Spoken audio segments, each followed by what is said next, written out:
శ్రీ మహాగణాధిపతయే నమః. ఐం మహాసరస్వత్యే నమః. శ్రీ లలితాంబికాదేవియే నమః. ఆషాఢమాసములో ఈ శ్రావణ మాసములోను గ్రామదేవతల యొక్క ఆరాధన వర్షాకాలములోనే ఎందుకు చేస్తారు, దాని వెనకాల ఉన్న రహస్యం ఏమిటి అని ఒక ప్రశ్న. గ్రామదేవతల యొక్క ఆరాధన ఎందుకు అనేది మనం అనుకున్నప్పుడు, ఒక గ్రామ పొలిమేరు అనేటువంటిది ఉంటుంది ఎప్పుడూ కూడా, ప్రతి వాళ్లకు కూడా. మన ఇంటికి కాంపౌండ్ వాలు అనేటువంటిది ఎలాగో గ్రామానికి గ్రామ పొలిమేరు. ఆ గ్రామస్తులకు అందరికీ కూడా ఆ గ్రామంలోనే ఆ గ్రామము కిందికి వచ్చేటువంటి పొలాలు ఉంటాయి. ఇది ఫలానా గ్రామము వాళ్ళ యొక్క పొలాలు, అంతే కదా దాని యొక్క అర్థం. మరి గ్రామ దేవతలకు ఆషాఢమాసంలో ఎందుకు చేస్తాం అంటే,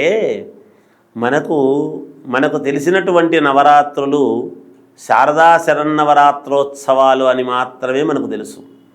ఇంకా 3 రకాల నవరాత్రులు ఉన్నాయి. ఏమిటి? గుప్త నవరాత్రులు అనేటువంటి పేరుతో మనం చేసుకుంటూ ఉన్నాం. ఈ వారాహి గుప్త నవరాత్రులు అనేటువంటివి ఆషాఢమాసములో వారాహి అమ్మవారి యొక్క అనుగ్రహం అనేటువంటిది ఉన్నది. ఎవరు వారాహి దేవత?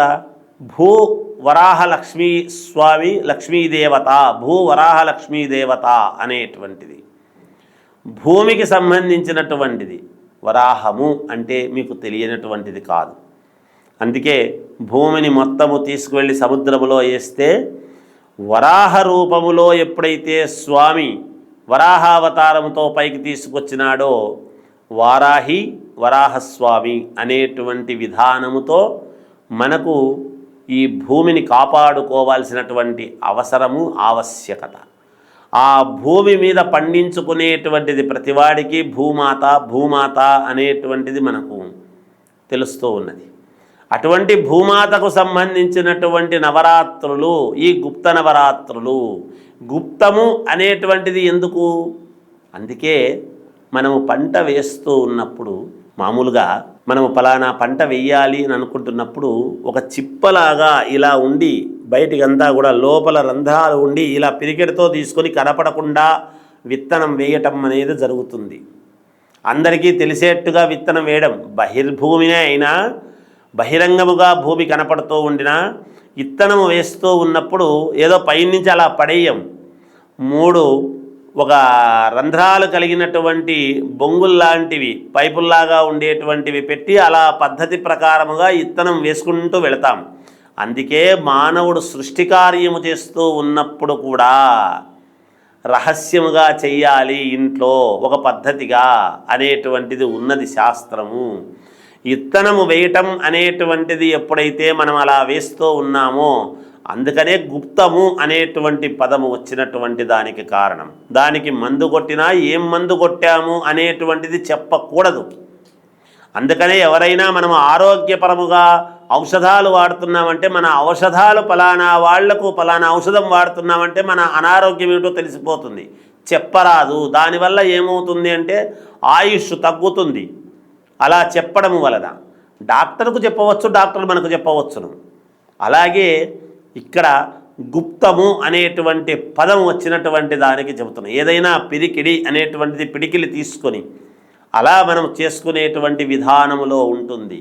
ఈ గుప్త నవరాత్రులని భూమికి చేసుకునేటువంటి దిష్టి దోషాలు, కూష్మాండ బలిహరణము, ఇలాంటివన్నీ కూడా అమ్మవారికి నిండు కుండ అనేటువంటిది అన్నము వండి, ఒకవేళ పంటలు సరిగ్గా పండకపోతే అమ్మవారి పూజలు చేసుకొని అమ్మవారికి బలులు ఇచ్చి, ఆ బలులు ఇచ్చినటువంటి రక్తాన్ని కొంత కలుపుకొని అన్నములో ఆ అన్నాన్ని అంతా కూడా ఊరి గ్రామ పొలిమేరల్లో చల్లటము, మనము మన యొక్క పంట పొలాల్లో చల్లితే అమ్మవారు భూమాత శాంతిస్తుంది.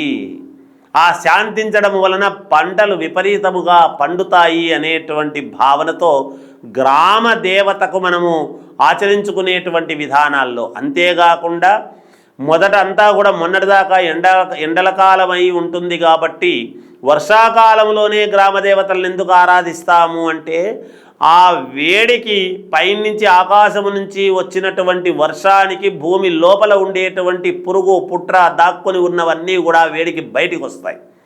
ఆ బయటికి వచ్చినప్పుడు పిల్లలకు కానీ పెద్దవాళ్లకు కానీ అంటువ్యాధులు అనేటువంటివి రావటం జరుగుతుంది. అక్కడెక్కడో ఒక ఇది చేస్తే ఆ పారకం అనేటువంటి నీళ్లు మనము దాన్ని తొక్కిన దాని వలన మన చర్మానికి తగిలినటువంటి దాని వలన చర్మ వ్యాధులు అనేటువంటివి రావడము కానీ ఇవన్నీ ప్రబలుతాయి అన్నమాట ఎక్కువగా. అటువంటివి ఏమీ తగలకుండా మా ఊరికి సస్యశ్యామలముగా ఉండాలి, మా గ్రామం మేలుగా ఉండాలి అనేటువంటి దీనితో గ్రామ దేవతలను ఆరాధించేటువంటి విధానములో భాగంగానే ఈ యొక్క గ్రామ దేవతల పూజలు అనేటువంటివి జరుగుతాయి అని తెలియజేస్తూ జయోస్తు.